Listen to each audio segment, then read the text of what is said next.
Om. Om.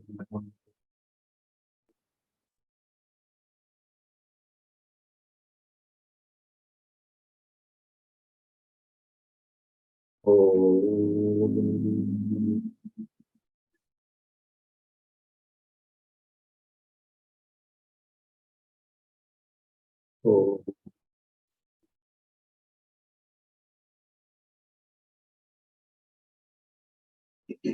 Om Sahana Vavatu Sahanau Bhunaktu Sahaviryam Karavavakai Tejasvinavaditamastu ma vidvishavakai.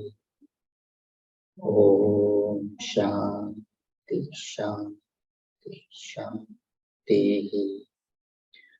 Om Samasta Jana Kalyani Niratam Karunamayam Namami Chinmayam Devam Sadgurum Brahma Vidvaram Sadgurum Brahma Vidvaram.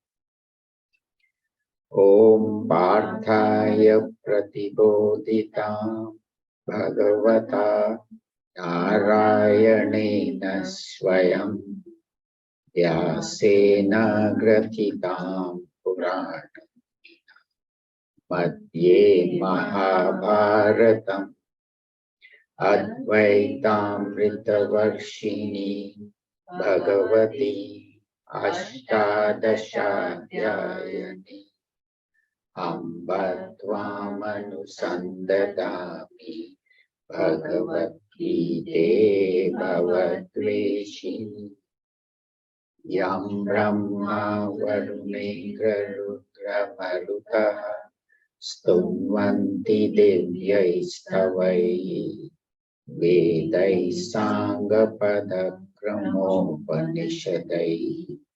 Gayanti Yam Samada Dhyana Vasthita Tatgatena Manasa Pashyanti Yam Yoginaha Yasyantam Navidutchura Suragana Devaya Tasmai Namaha Devaya Tasmai Namaha Satchidananda Rupaya Vishvopatyaadihetave Tapatraya Vinashaya Shri Krishnaya Vayam Namaha. Om Shri Ganeshaya Namaha. Om Shri Saraswati Namaha. Om Shri Gurubhyo Namaha. Hari Om.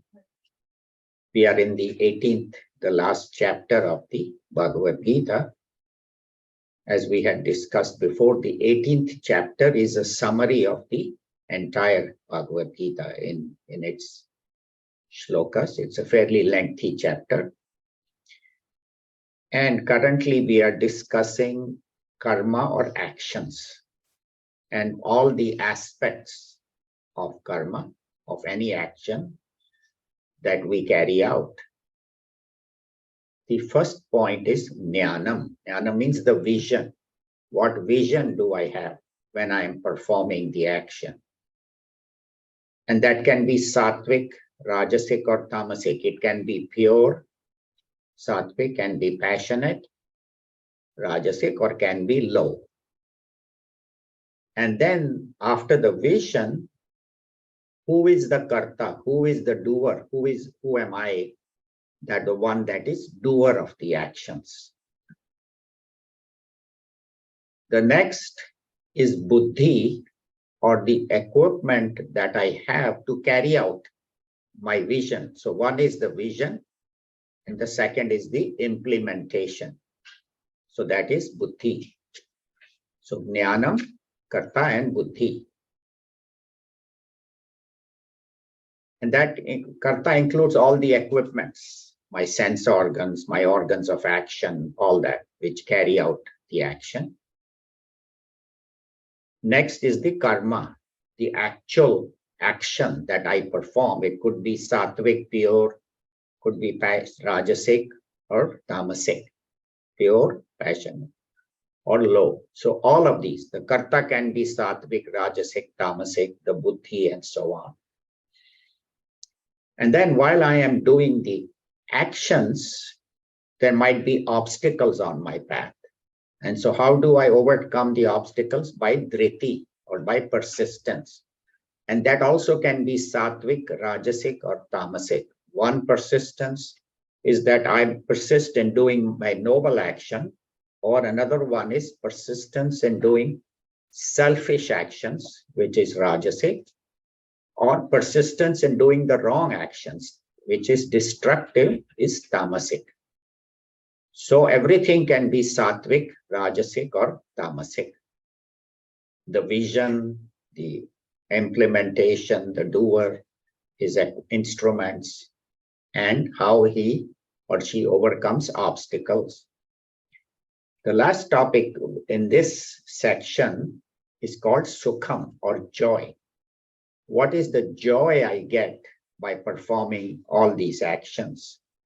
So we had studied last week the sattvic sukha, or the sattvic joy.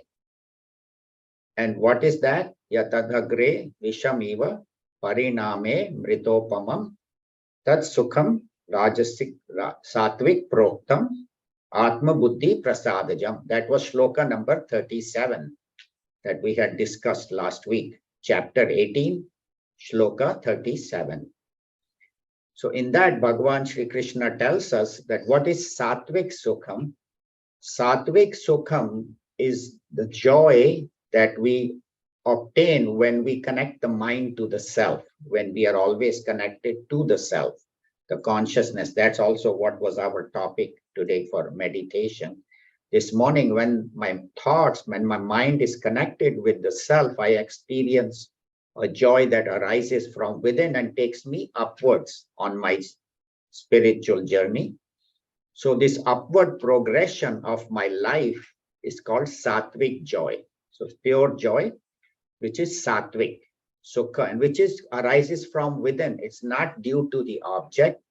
It is due to experiencing God's presence within us as consciousness, as the self.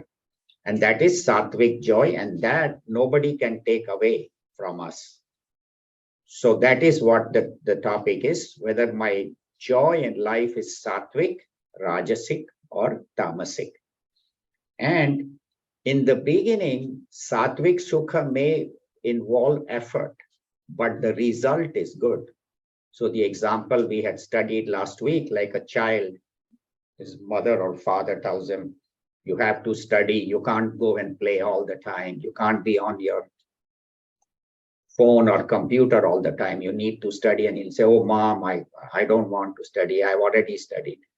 But the parents are strict, and he may at that moment complain, that oh, no, I want to play, and look at my parents, they never listen to me. But pariname amritopamam, but the result will be good. The parents know that little bit of strictness, he may not like it at that moment, but that is sattvic sukham, that in the beginning it appears difficult. And it's the same thing in any field. You learn a new profession, or you go to college, and you work hard in the beginning and stay up nights, and, but you get good grades, and then you get a good career, you're very successful. It's in everything. When in the beginning appears difficult, and same thing, meditation. You get up at 5 in the morning and, you decide to meditate, do some puja, some yoga. In the beginning, it says, "Arey, subah kaun uthega?" It's so cold, it's so dark. But as you do that, you realize that the joy is much higher, because through that meditation, through that yoga, through that puja, prayer, you experience that Atma Sukha, the joy of self. So that is sattvic. That is the pure Sukha. Today we will talk about Rajasic and Tamasic. Rajasic means passionate, and Tamasic means low. So there is joy in sattvic activities, there is joy in passionate activities, and there is also joy in lower activities, because everybody does activities for joy. Without pleasure, nobody will do something deliberately that is unpleasant. So today we'll talk about Rajasic and Tamasic joy. I just summarized the Sattvic from last week. So shloka number 38. The points are here, which you can follow also on the board. Shloka number 38. These are the points I use just to cover my talk. So chapter 18, shloka number 38. Vishayendriya samyogat yattadagre mritopamam pariname vishamiva tat sukham rajasam smritam. So the last quarter is tat sukham rajasam smritam. So that joy is said to be rajasic, which is passionate, which is due to activity, not due to knowledge. And how do we get this particular joy? So Vishaya Indriya Samyoga. So the senses come in contact with objects, and then we get joy. I see something pleasant, hear something pleasant, eat something pleasant, touch something pleasant, smell something good. So sparsha, rupa, rasa, gandha. Shabda, sparsha, rupa, rasa, gandha. So the sounds, the sights, smells, taste, and touch. So with the contact of objects, I get joy. And in the beginning, this joy appears very nice. Amritopamam, which is very good. But in the long run, pariname vishamiva.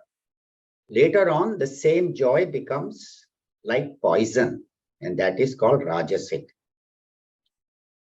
So does that mean an enlightened sattvic master does not contact the world? He does not see, hear, smell, taste, touch?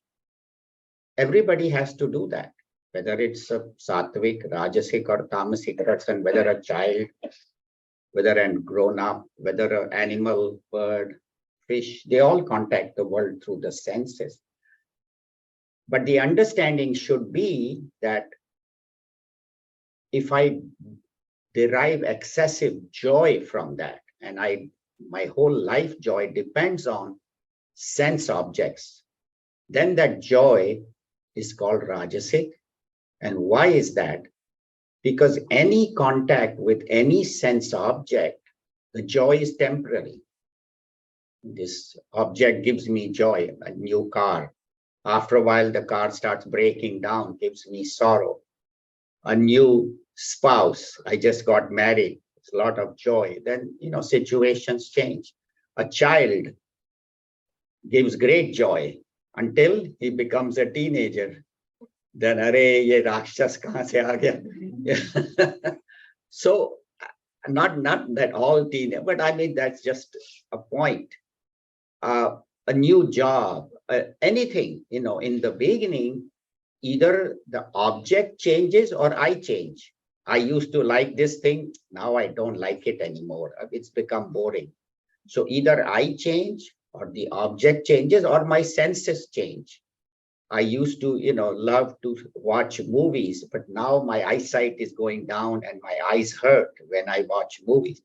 So the same object that used to give me a lot of joy does not give any joy because it is temporary. But in fact, Shankaracharya ji says that attachment to sense objects will only take you downwards. Just as connection with God or the self takes you upwards, this will take you downwards. And why is that? Because he says, Bala Rupa Prajna Dhana Utsaha Hani. And I'll explain the meaning of each. So he says the bala, the strength goes down. Rupa, your form will go down. Prajna, your understanding, dhana, your wealth, utsaha, your enthusiasm. All of those go down if you depend on rajasic sukha. So let us see one by one. Bala. I enjoy sense pleasures. I keep enjoying. After a while, it will weaken my. Say I enjoy smoking or enjoy drinking or enjoy going out late night to parties. Every Friday, Saturday, I'm up till 1 o'clock, 2 o'clock. And then what happens? Next day, I feel weak. I don't feel like doing anything. And constant indulgence in all these things will weaken your strength, not only your physical strength, but your internal strength. Because overindulgence weakens you internally also. So external and external bala or strength goes down. Then rupa. Rupa, the same thing. If you haven't slept all, gone to bed at 2 in the morning, you wake up, there are bags under your eyes. Or if you have overeaten, then again, your stomach is upset, all those issues of, weight and so on. So then rupa also suffers, overindulgence in anything. Of course, not only alcohol, drugs and all, but even daily things. If you overdo it, it's within reason, it's good. Prajna, your knowledge, your understanding, because again, the wisdom goes away, what I should do, what I should not do. And sometimes to overindulge, I may not have enough money. So then I may earn money wrongly. My wisdom goes down, do the wrong thing.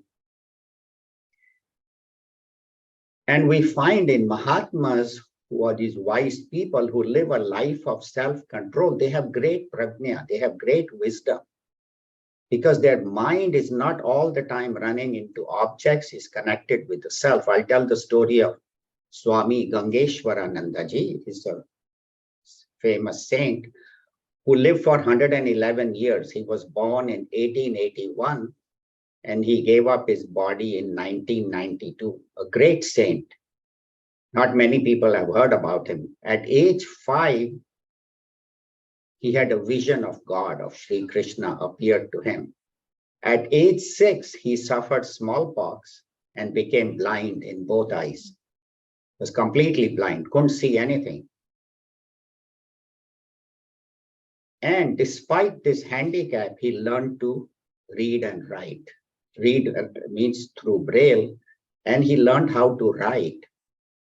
And his memory was so sharp that a person had to, no matter how complicated mantras from the Vedas, Upanishads, they only had to say it once and he would memorize. And he memorized all the 4 Vedas completely, every word of it, just by listening. That much Meda Shakti he had, the ability to remember. Then he made it his life mission to spread this Vedic knowledge throughout India. And he traveled on foot, later on, bullock cart and so on.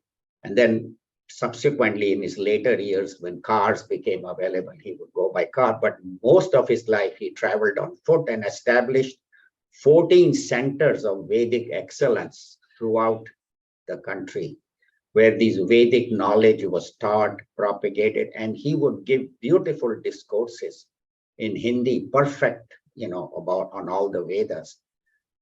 And our Puja Gurudev, Swami Chinmayananda, was younger than him, was a great admirer of Swami Gangeshwarananda ji. And one time it so happened that Swami Chinmayananda, this was in around the 70s or so. And by that time, Swami Chinmayananda had become world famous. He had traveled, given talks, very well known, had set up centers.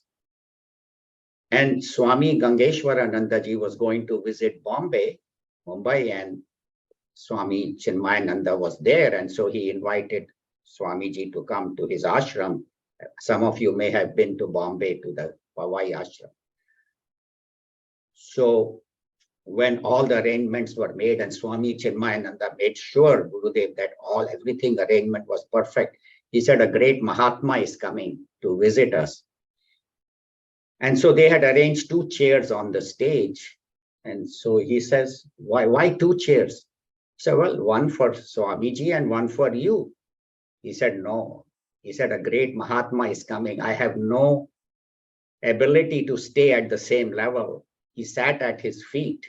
He said, remove this chair. And he massaged his feet when Swami Gangeshwar Anandaji was giving the discourse. So that was the humility of the great master, and that was the glory of that Mahatma who commanded respect from everybody. Amritananda Mai and Ma and all of the great saints of that time revered him. So the point is that when your mind is directed higher and constantly connected, then even your wisdom becomes better, your memory, your ability to remember. So that's the glory of this knowledge, that your prajna, your memory remains good.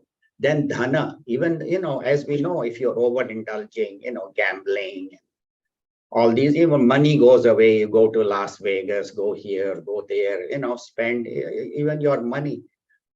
Such people, you ask them to give a small donation, they won't, or a gift, but when they go for gambling and all, they'll spend thousands of dollars. So talking about gift reminds me of a little story.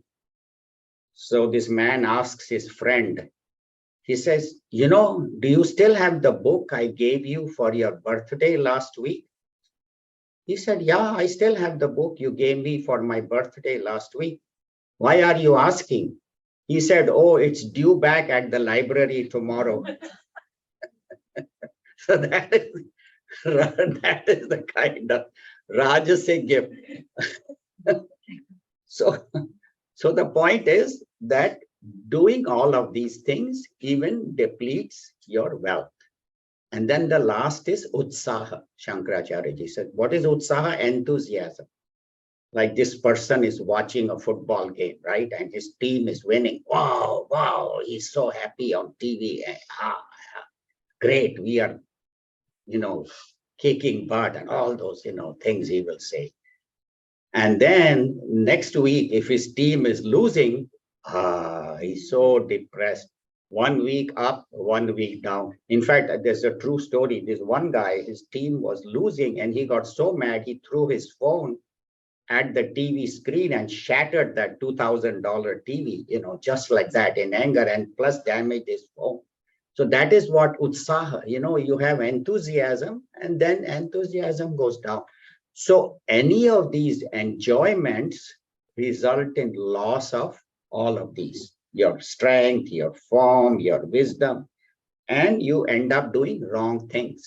So that's why they say, enjoy sattvic sukha, which we had talked last week. For those of you who are new, there is a website called firstpower.info. The word is one word, firstpower.info. All our previous talks for last 10 plus years are on it. All the entire 18 chapters of Bhagavad Gita, and also meditation. We also have meditation class from 10:20 to 10:50 before the Gita. So we have finished shloka number 38, where it says Rajasic Sukha causes great loss. Now we'll go to what is Tamasic, or the lowest form of joy, called Tamasic Sukha, which is shloka number 39, chapter 18. Yadagre chanubandhe cha sukham mohanam atmanah nidralasya pramadotham tattamasamudahritam. So last quarter is tat tamasam udahritam. That is said to be tamasic joy. Tamasic means the lowest kind of joy. Udahritam means it's said to be that. And what is that? See, in the sattvic joy, it was hard in the beginning, but good at the end. You worked hard and you. In Rajasic, in the beginning, it's a lot of fun, but at the end, you suffer. In Tamasic, in the beginning and at the end, it is bad only. There is nothing good. So tad yad agre. Agre means in the beginning. Cha anubandhe cha. Anubandhe means even at the end, even the consequence. So in the beginning it's bad, and even as a consequence it is bad. And sukham mohanam atmanah. Mohanam means it deludes us. Atmana. Atma here does not mean self. Atma here means the mind and intellect. So the mind and intellect get deluded in this kind of enjoyment. And why does it get deluded, and what is the result? Nidra alasya pramad uttam. So this joy of tamasic activity comes from sleep, nidra, alasya, laziness, and pramad means don't care, heedlessness. Sleep does not mean not to sleep, but we'll talk about that. So this joy is comes from delusion. And in tamasic activities, we have covered them before. Things like, drugs, excessive use of drugs, smoking, drinking, all addiction. These are all tamasic activities. And laziness. So as we had studied before, you can have some sattvic, some rajasic, and then maybe some tamasic. Not everybody is pure sattva, not everybody is enlightened. But at least your average should be good, at least a few good, few medium, few bad. But if all your activities are, especially people who are addicted, then their whole life revolves around addiction. They spend all their money on it, all their time on it, and all their productivity on it. And live a life of laziness, sleep. Sleep does not mean that one should not sleep. A wise person also sleeps, but his sleep is short enough and wakes up fresh. Nidra Samadhi Sthitihi, Shankaracharya ji says in Shiv Manas Puja, that even in his sleep, a wise person is always connected with God, with the self. But this lazy person sleeps for 9 hours, 10 hours. What time is it? It's only 10:30 in the morning. Let me sleep another hour. So excess sleep, and even when he wakes up from sleep, oh, I'm so tired. I have a headache, and I have hangover, all that. So the sleep is also not restful. That is called excessive sleep. And then laziness, kal karenge, postponing. I'll do it tomorrow. I'll do it next week. I'll do it next month. Even for a month, the work that was supposed to be done last month is not done. Or if it is done shoddily, because again, last minute he does it. So laziness. And nidra alasya. Alasya is laziness, and pramada. Pramada means he does not have the right judgment. He does not have the right understanding of why I should do what and why I should not. So he will do the wrong actions. He will not do it. He will do actions that lower him in his own self and in the self-esteem of others. Doing wrong actions, doing lazy actions, not working. And the best example is Aghasura. You might have heard the story, but in Bhagwan Sri Krishna's life, when he was a young boy, and his uncle Kansa wanted to kill him and had sent various demons, Putana, Bakasur, and even though Krishna was a child, he destroyed them all. And then finally Kansa sends Aghasur, who was one of his great generals and was the older brother of Putana and Bakasur. And he said, I'm going to take revenge against this little boy. Who does he think he is? And Aghasur had the ability to make himself into a snake. And he makes himself into an 18-foot snake, and he sits against the wall and sits for days and days with his mouth open, looking like a cave. And he said, I'm waiting for Krishna to come and I'll finish him. And so Krishna comes with his friends, the Bal Gopal, because they used to take the cows to feed for grazing. And then so after that, as the cows were grazing, these kids would run around and play. Cows are busy. We don't have to do anything, just watch them. So they were running around, and some of the boys said, "Oh, Krishna, look, there is a beautiful cave. Let's go inside and see what it is." It was that Agasur's mouth. And Agasur said, "The moment these kids and Krishna come, I'll close my mouth, finish them off." So he was waiting. And then Krishna, even though was a child, immediately recognized that there is some danger here. So as the kids go, they say, "Come on, let's go. They all run into the cave. And then Krishna immediately realizes this is a demon. So what he does, he makes his form bigger and bigger. And that demon makes his mouth bigger and bigger and bigger. But Krishna is growing so fast that the whole mouth is covered by Krishna's form. And the demon gets choked because no breath is coming. So the point is that is the tamasic activity where he's lying to wait to destroy little children. So that is called tamasic activity. That is called tamasic sukha, where he's getting joy not out of helping, not out of sense pleasures, but out of destruction, of killing. So that is called tamasic sukha. He was also doing it for joy. Oh, I'll take revenge for my brother and sister. That's why Bhagwan Shri Krishna in the 6th chapter says, Yuktahara viharasya, Yukta cheshtasya karmasu, Yukta swapnavabodhasya, yogo bhavati dukhaha. So he says that in our life, you should have yukta ahara vihara. That means eat balanced. Don't overeat and don't overstarve yourself. Some people torture their body, fasting unnecessarily. That's not good. And overeating is not good either.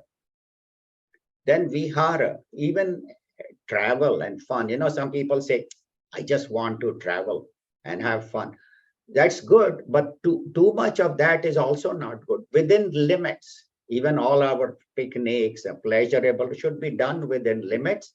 If I have extra time, yes, some time for fun, but then some time for service, for helping the world become a better place, helping others, doing some community service. Yuktahara viharasya, yukta cheshtasya karmasu. Same thing, overwork. People say, "I'm a workaholic. I have to work all day." No, you don't need to. Finish your work and then spend some time with the children, spend some time with the family, spend some time in giving back to society, limit your work. Yukta cheshtas karmasu, yukta swapna avabodhasya. Bhagavan says, even sleep and waking should be balanced. Not that you don't sleep at all, only sleep 2 hours and then you are tired all day or oversleep. Yogo bhavati dukhaha. So if you want to remove sorrow from your body, do all these. Balanced diet, balanced activity, and balanced sleep. Such is the right way to live. And the tamasic way, we already talked about that. People who sleep excessively, who are lazy, and who are destructive. Now we'll go to shloka number 40, where Bhagavan Shri Krishna tells us that all of us are under the influence of these 3 gunas, sattva, rajas, and tamas. Sattva being knowledge, rajas being activity, and tamas being laziness. And that is for all of us. When you wake up in the morning, if you have had a good night's sleep, your mind is fresh. And that time you do some yoga, meditation, do some prayer, connect your mind with God. That is sattvic. And then you go out to work, that is rajas. And then at night you're tired, you're ready to sleep, is tamas. So all 3 are required, but they have to be in balance. That's what Bhagavan says in the 6th chapter. So here in shloka number 40, chapter 18, he says, Natadasti prithivyam va Devi deveshu va punaha Sattvam prakriti jair muktam Yadebhi syatri bhirgunaihi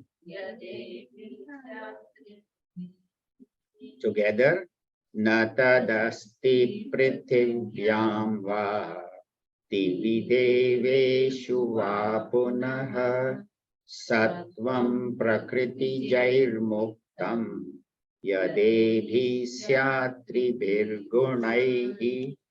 So, na tadasti, there is nobody prithivyam, in this prithvi, in this earth.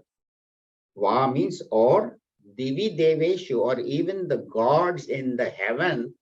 Va punaha, again Bhagavan says that everything is under the influence of the three gunas, whether it is humans, whether it's plants, animals, birds, fish, even gods in heaven. None of them are free of these three gunas, sattva, rajas, and tamas.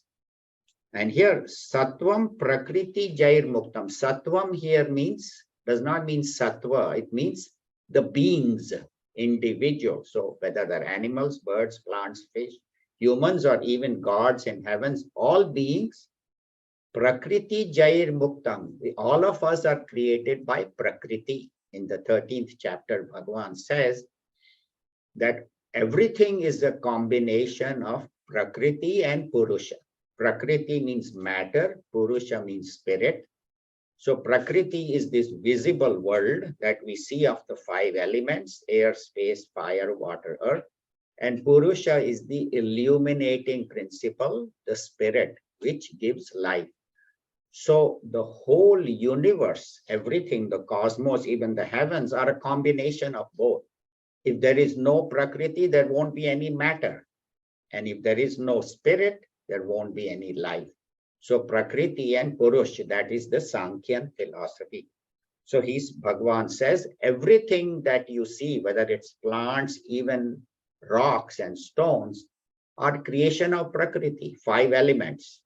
And spirit is the enlivening, which gives life, which is called purusha.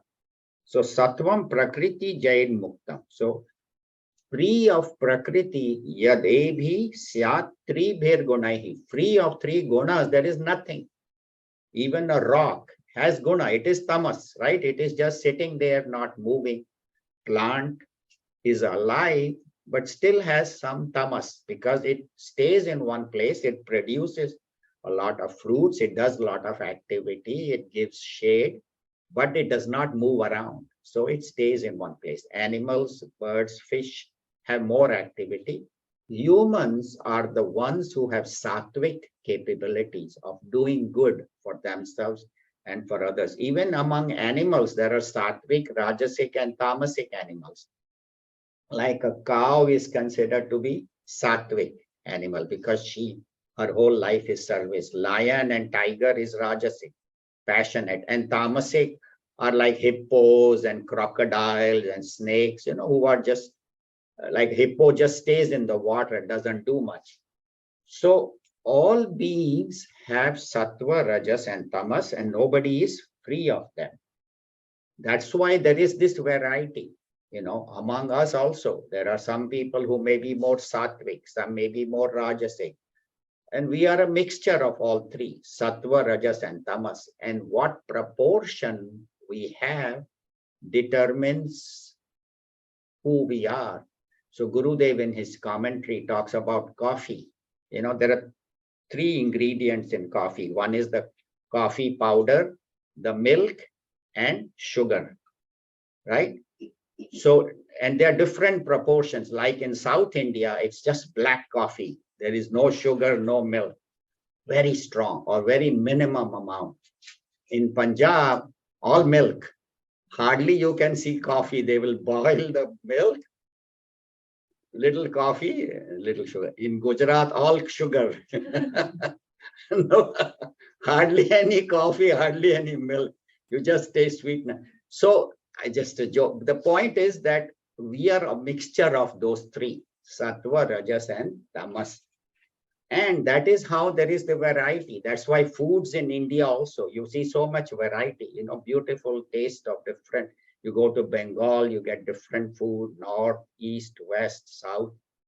So all the variety of languages, variety of people, and throughout the world, if you travel in all the different cultures, languages, it's so beautiful. And that all variety is because of this mixture of sattva, rajas, and tamas.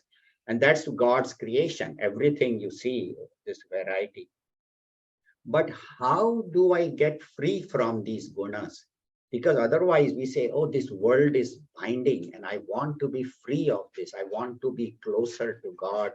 I want to be evolved. I want to be like these great Mahatmas, great, like Swami Gangeshwarananda Ji, Pujya Swami Chinmayananda. How can I also evolve to that level? That is what our scriptures tell us, that ultimately the goal of life is enlightenment.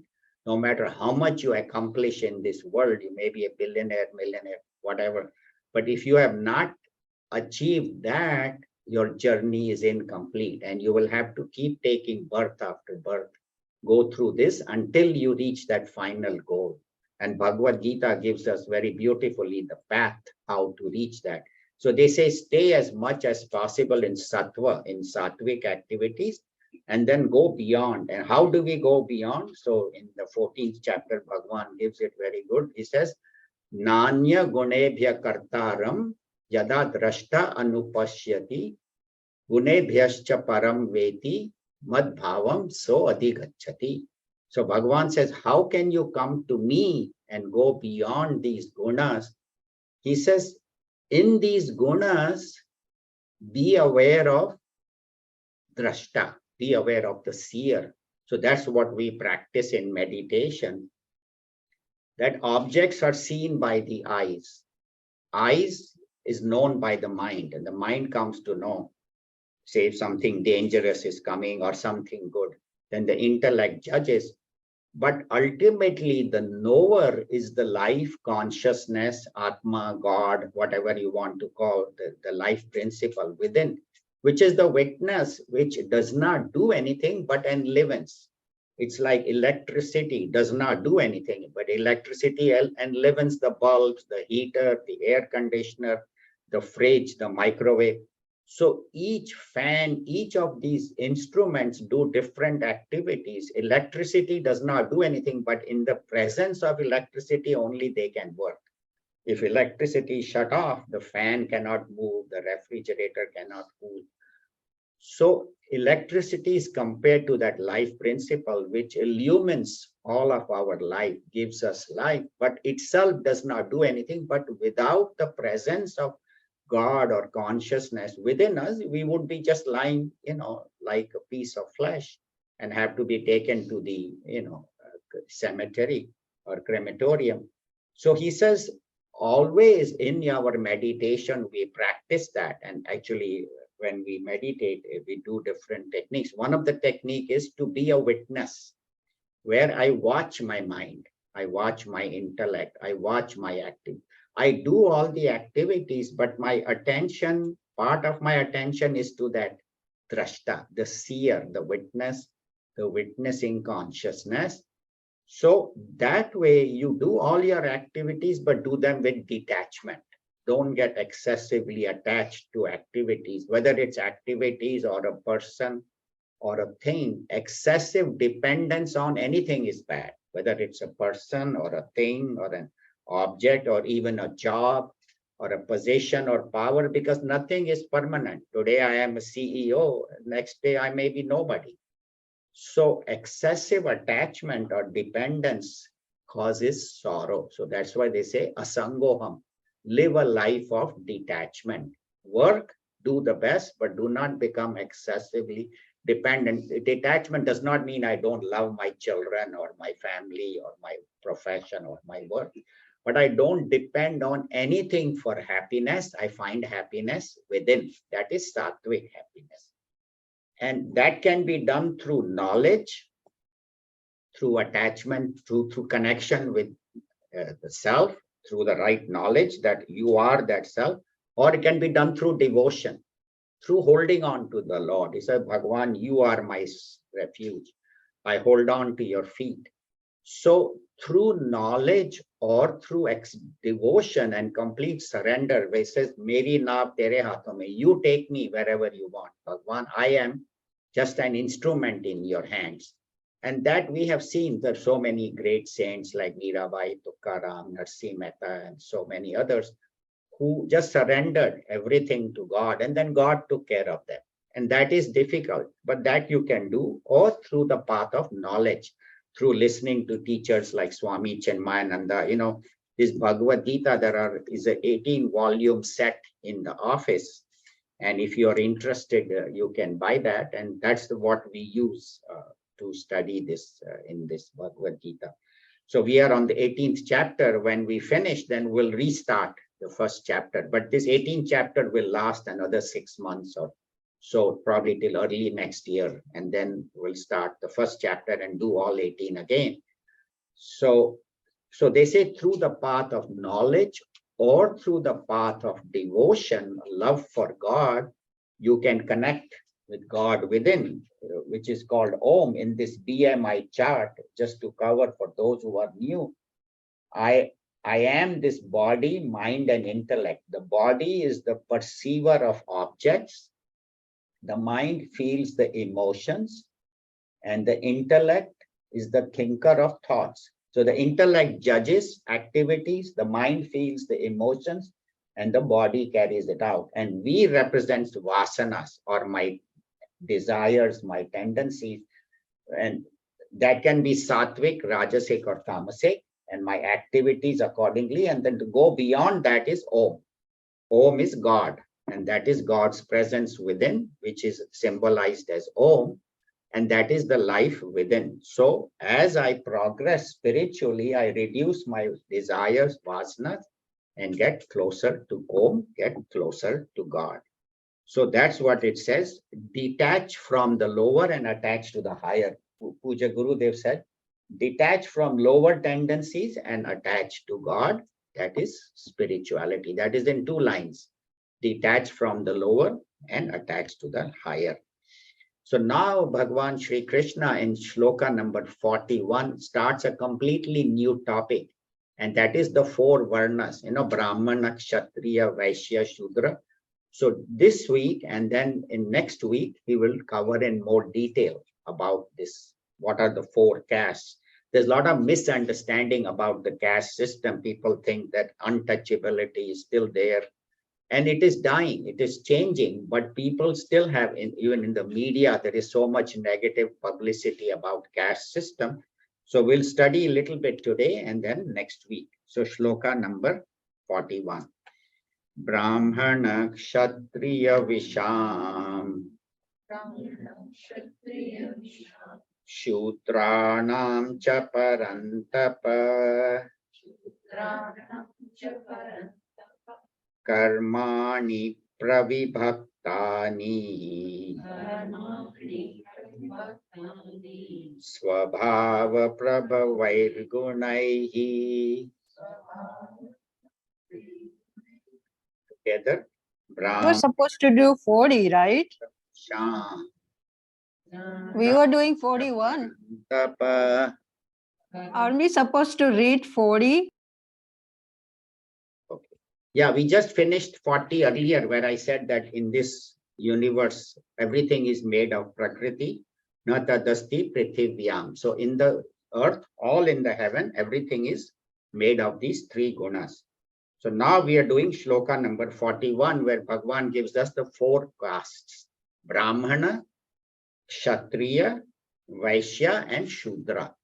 O Parantapa, O Arjuna, there are 4 castes. But they are not based on birth.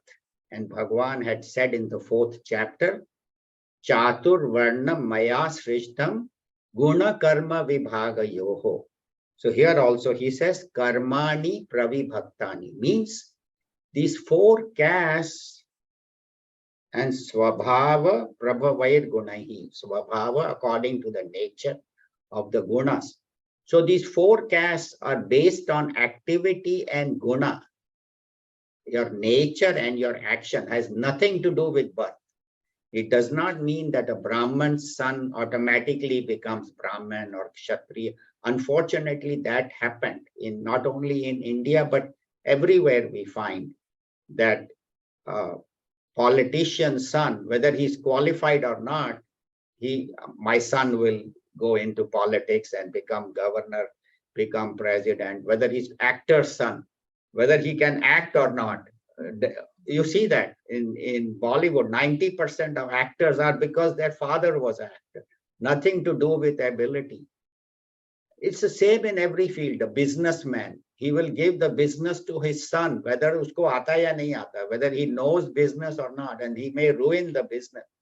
But no, I have to give everything to my son. So we find that it has become a family thing. Brahman son will become Brahman, Kshatriya son will become. Kings used to give the kingdom to their son. Again, that guy may be a total incompetent. He may destroy the kingdom. But no, because he is my son or my daughter and so on. So that is wrong. So Bhagavan says, guna karma vibhag, due to the abilities and due to their nature, their aptitude. That is how these four castes were made. So karma means, and we find that in India they were divided: Brahman, Kshatriya, Vaishya, Shudra. But they are there all over the world. Like, what is the Brahmanas? Brahmanas are the teachers. The teachers, the professors, the priests, the religious people, they are Brahmanas. Then who are Kshatriyas? The leaders, the administrators, the soldiers, the police, they are all Kshatriyas, the warriors. Then Vaishyas are the business people and the farmers, and that is Vaishyas. They are the ones who create wealth. And Shudras are the workers, who say, look, I have no aptitude for business. I don't know what to do. I'm not a leader. You tell me. And in companies also, we find in companies also, there are these thinkers, they call the think tank, who will plan, okay, the company right now is here. Where are we going to be 5 years from now, 10 years from now? And they make plans, 1 year plan, 5-year plan, 10-year plan. And they present it to the CEO, and the CEO says, okay, this is a good 5-year plan. Then he will find some administrators, like the managers, vice presidents of the companies. Okay, it's your job to carry out this plan. Come up with a vision, come up with a goal, come up with how you are going to achieve. Okay, then he said, how are we going to get the money? So the finance people, that is the Vaishyas, the business, where they go to the banks, they go to the hedge funds, they go to different people, raise money from investors. We need, $5 million for this project. Where are we? How much? We only have $1 million. So 4 million we have to raise. So those are the finance people. And then the fourth are the people who actually work, the salesmen who go out and sell the product, the secretaries in the office, the janitors, the workers, those. So in every society, all these four are there. The thinkers, the leaders, the business people, finance, and the workers. But unfortunately, in India, this became a birth thing, that my child is automatically Brahman, and it was never meant to be. Bhagavan says, Chatur Varna, and they use that, oh, Chatur Varna Maya Srishtam. Bhagavan Sri Krishna said, I have made these four castes. But he said, I have made these four castes based on guna and karma, based on your aptitude and based on your actions. It has nothing to do with birth. Nothing. A person, and we find in society so many examples, like Dronacharya, in Mahabharata, he was a Brahmin, but he taught Kshatriyas how to shoot arrow to Arjuna and Bhima and all of them, Duryodhana, taught them warfare, and himself also fought. Buddha was a Kshatriya, was born to a king, was a prince, but he gave everything up, went into the forest, meditated, and taught this knowledge to millions of people. He only taught to a few, but then it spread to billions of Buddhists throughout the world. And a lot of his followers were of the so-called Shudra caste, who became, great monks. So the point is that And we find some people born in a poor family, but they work hard and they become very successful, and they, become CEOs of big companies, ordinary people. Kabir Das ji was a weaver, but became a great saint, where he combined Hindus and Muslims. So the point is that all of these should not be limited by birth, but on ability and aptitude, and that should decide. And they said there are 3 P's: produce, preserve, and propagate. So a Brahman's job is to produce knowledge, to get the knowledge, preserve it, and then spread it. So teachers in all of these, the great thinkers, scientists, their job is to create knowledge and spread it. And a business person, his job is to create wealth, produce wealth, preserve and propagate it, and share the wealth. And what is Kshatriya's job in the middle? To protect both. When there is an attack, the warriors have to protect. And that's why Sri Rama, even though he was only 15 or 16, he was taken by Vishwamitra Rishi to destroy the demons who were creating so much trouble. So Kshatriya job is to protect the Brahmanas and the Vaishyas so they can do their work, the business people. And then Shudras is not that one is lower than the other. All 4 are equally needed in society. If there's only leaders and no workers, no work will be accomplished. That's what they say. If there's all chiefs and no Indians, the work will not happen. So all 4 are required. All 4 are equally important. It is unfortunate that society gives importance to one and say this is greater and this is lower. Everybody is equally important. Everybody is required. Everybody has God within, has the divinity within. So that is what we have studied so far, that in society, all 4 are required. All 4 are essential, and society cannot function without all 4. And it is based on guna and karma and aptitude, not based on birth, based on ability. And ultimately, the most important is the path of knowledge, to know who I am and connect with God within. And somebody asked, Arjuna asked Bhagavan Sri Krishna, he says, if you say the path of knowledge is the best, why don't people choose it? Why don't they come to you? Why don't they go? Why are they working so much in the world? So Bhagavan says, because the result of work is immediate. I go to work, I get a salary, I buy a house, I buy a car. A result is immediate. But if I sit and study Bhagavad Gita, I don't see the result right away. I didn't get anything from an hour, nothing substantial. The result is slow and it is gradual, but it is long lasting. All the worldly things, the result is temporary. You get it, and you will lose it. But the result of this knowledge is not only beneficial in this life, but will carry on in lifetime after lifetime. So that's why. And we find that same thing in Bal Vihar. You take your son or daughter for tennis lesson. Okay, within 6 months, they're hitting the ball well, or piano lesson, he's playing the piano very well, violin. But you bring him to Bal Vihar for 3 years, you say, I don't see how it is helping. But that benefit is long term. What the knowledge the child will carry from these 12 years, which Swami Chinmayananda is the one who gave us this curriculum, will help that child throughout life, because the values they get, the qualities they get, the right understanding. So the spiritual knowledge, the result is slow. It's not immediate. And that's why people want quick results. They say, they say you should fast. How many Mondays should I fast? Or how many Tuesdays should I do the puja? It doesn't happen like that. Or I gave up sweets for 1 year. Now can I? No. So whatever the spiritual path is slow, but the results are long lasting. While worldly success is good, we're not saying that one should not have, but not get too bound, because that is temporary. Jo aaya hai, wo jayega. Whatever has come will go, but the permanent is Om, God, and that is what we hold on to.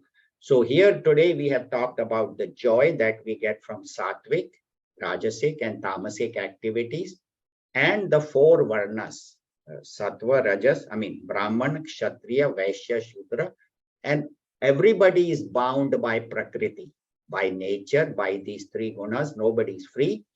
So next week we'll study more about the qualities of Brahmanas, Kshatriyas, and Vaishyas.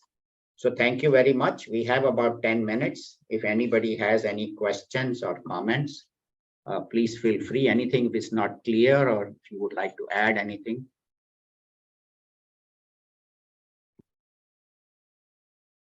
Where is the gallery view?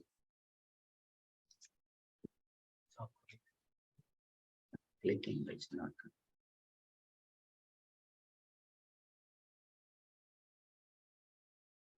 Remove pin.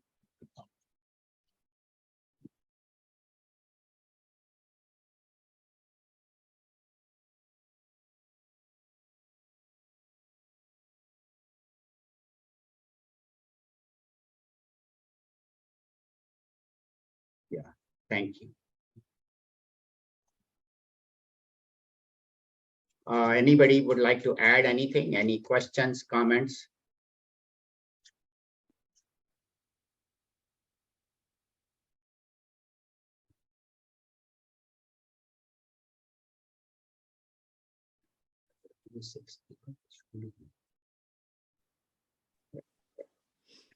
Anilji, Yes, go ahead. from next week, can the camera focus on the board on which you write your talking points? Yeah, we take pictures of that, and then we post it on the first power. The camera cannot focus on two things at the same time. Okay. Focuses. I can shift to that, but then you won't be able to see me.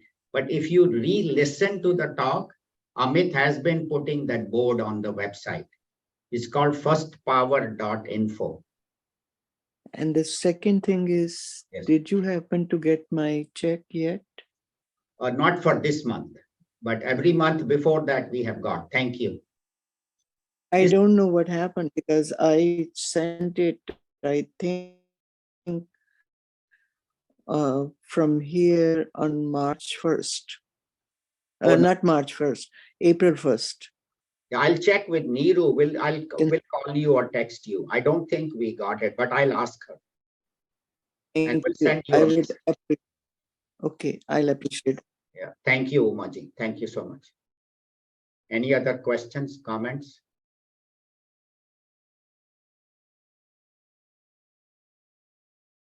Hansa, you would like to add anything? I think the caste system is the biggest. Little loud, yeah. The caste system is the biggest question in Western countries. Right. Of course, in India too. But there is no word degrading or no word higher. Yes. It's true. But it's a human nature to look down upon people who work, clean your feet or clean your floor and things like that. Which is where we have to change our mindset. Yes. Every individual has to look at that as a labor of love, no matter where you are placed. Because it is probably, you can say, those three gunas are in different proportion and different people in this whole group of people.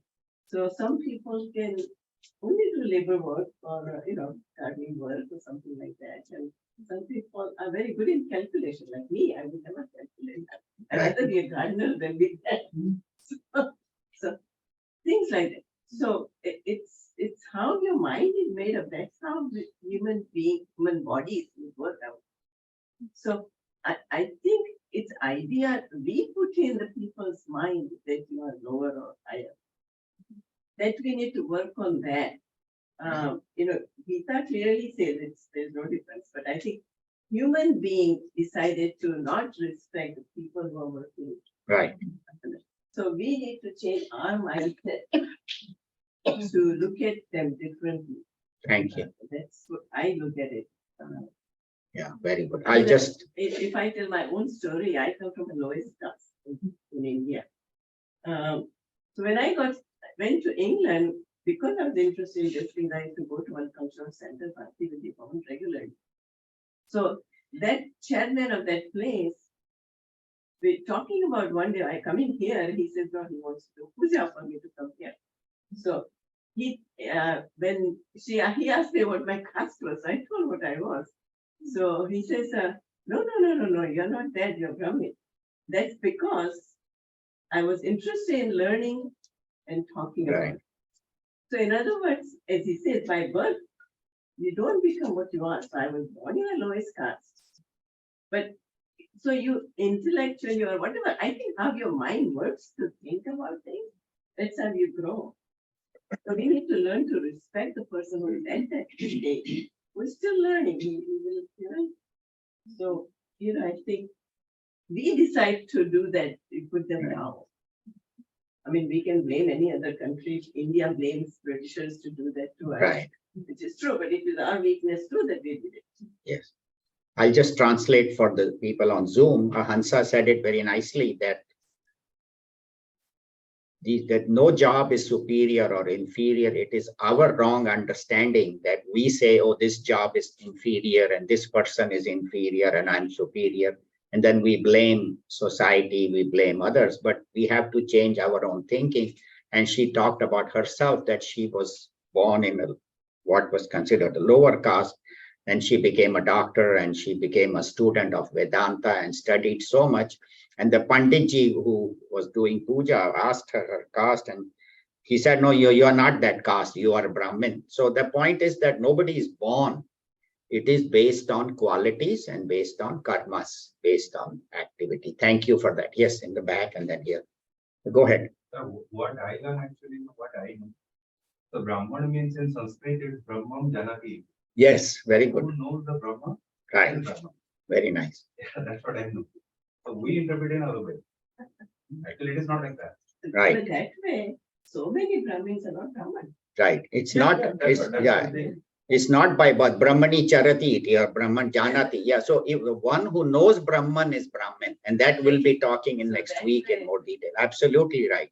So Brahman is not by birth, but one whose mind is always in Brahman, whose mind is always in that.